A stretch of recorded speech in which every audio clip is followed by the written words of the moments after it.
suis intervenue dans plusieurs tableaux. Les dessins, les croquis, c'est Papa JP qui fait. Moi, je fais juste la première passe. Surtout en termes de technique.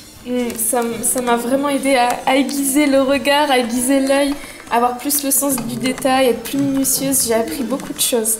Il y a une lumière, une sorte de lumière et quelque chose de vivant qu'on ne retrouve pas forcément chez tous les peintres occidentaux, je trouve. C'est ce que j'ai remarqué. Mais la diversité des styles, c'est vraiment un point commun entre les deux peintures, je trouve.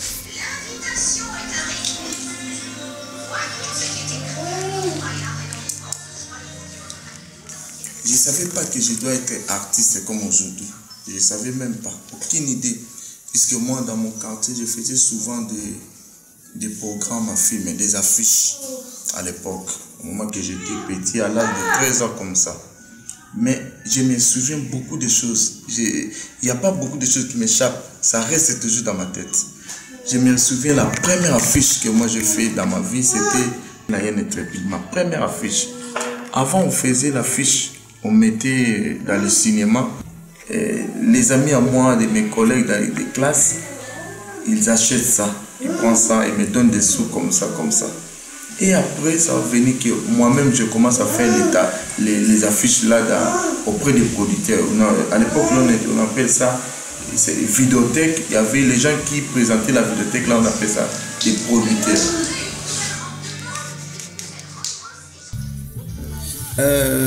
C'est pas nécessaire tout le temps que je fais un costume. Mais aujourd'hui, je voulais être comme ça. Je voulais être marié avec la toile que j'ai fait. Je voulais que le mariage là. Donc, souvent, moi, j'aime bien de me peindre moi-même, quoi. J'aime bien comme ça. Je me disais que moi, je suis comme œuvre d'art.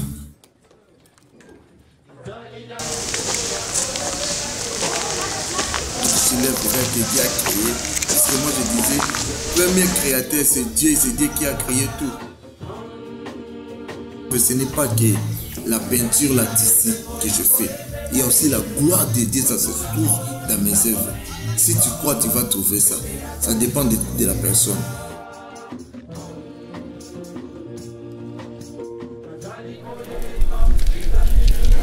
On est à Paris, 18e, à Montmartre, quartier des artistes. Et même les Picasso, ils ont vécu ici. Ils ont fait des résidences ici. Donc, je suis résident ici.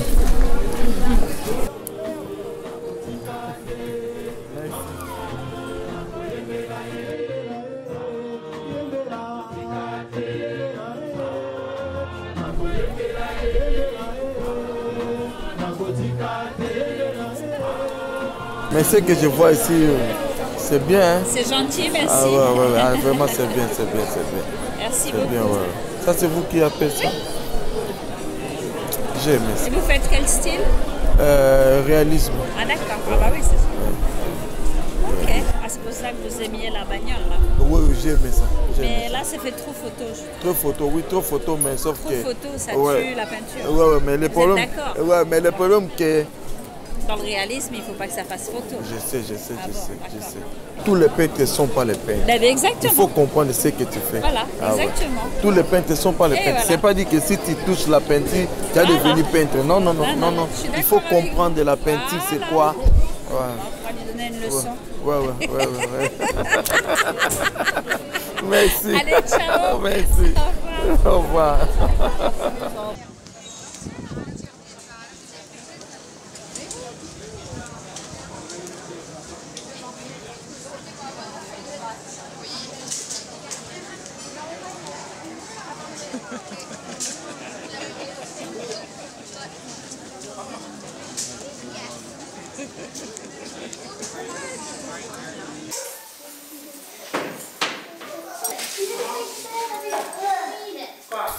Ce que j'aime, c'est que ça parle de lui-même. Le travail est clair et ça parle de choses que tout le monde connaît. C'est toujours très joyeux, rempli de, de couleurs et de joie de vivre. C'est une très très bonne rencontre, mais en dehors de m'inspirer dans mon art, c'est quelqu'un de vraiment bien, avec qui je m'entends très bien. Du coup, c'est vrai que c'est une relation qui m'apporte beaucoup.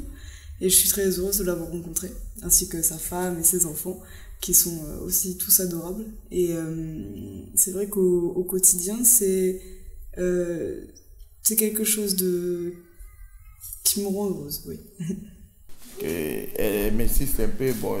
Elle m'a aidé quand même, pour dire bien, puisque...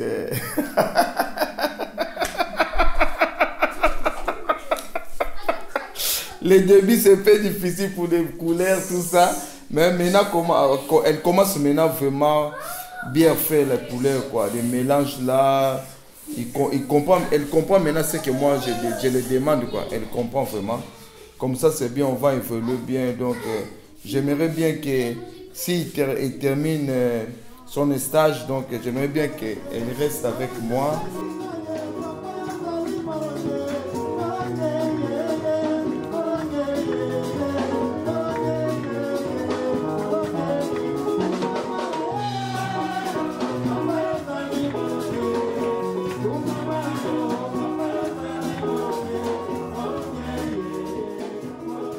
Si je suis ici à Châteauroux, je vois comme si je suis à Kinshasa, des choses de Kingasani, de Gambela. Donc, je vois vraiment, je suis à Kinshasa, puisqu'il y a la population, il y a les gens qui parlent de Lingala.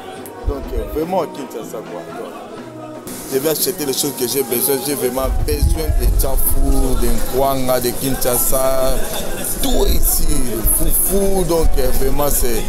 Si je suis à Châteauroux, je suis à Kinshasa. Donc, je me retrouve vraiment ici. Avec Jésus, nous ferons des exploits et il écrasera nos ennemis.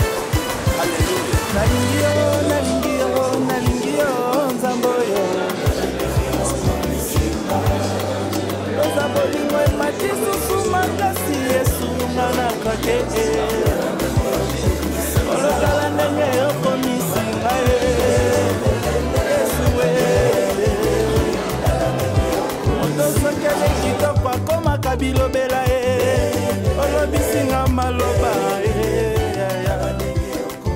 Charles avait multiples assistants, dont un qui était tout à fait particulièrement sapé.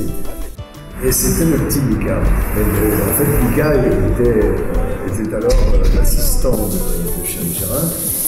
Et donc, on peut dire qu'il travaillait à la façon de Charlie Charin, sous les ordres de Charlie Charin, mais peu à peu, chez Mika faisait ses tableaux personnels. Et Grand Mika est advenu bien plus tardivement, c'est-à-dire en 2015, si ma mémoire est bonne. Et j'ai ensuite rencontré Mika qui est venu à Paris pour le vernissage. Et depuis 2015, JP Mika n'avait pas eu de grande exposition dédiée à son travail en Europe. Donc on est très heureux aujourd'hui de l'accueillir avec cette exposition du Sengo. Dès qu'on croise Mika, on s'aperçoit que c'est un personnage hors norme. La joie transparaît de partout, au niveau de les couleurs qu'il utilise, la manière dont il a de s'habiller, mais aussi il a un rire extraordinaire et il a un côté toujours positif. Moi j'aime beaucoup Mika parce que tu vois très bien que c'est un garçon très croyant et donc lorsqu'on est très croyant, eh bien on est fidèle, on est droit, on est honnête, on est travailleur. Et donc oui, c'est aussi un homme extrêmement exigeant et c'est ce qui fait que Mika il a dépassé un peu le maître.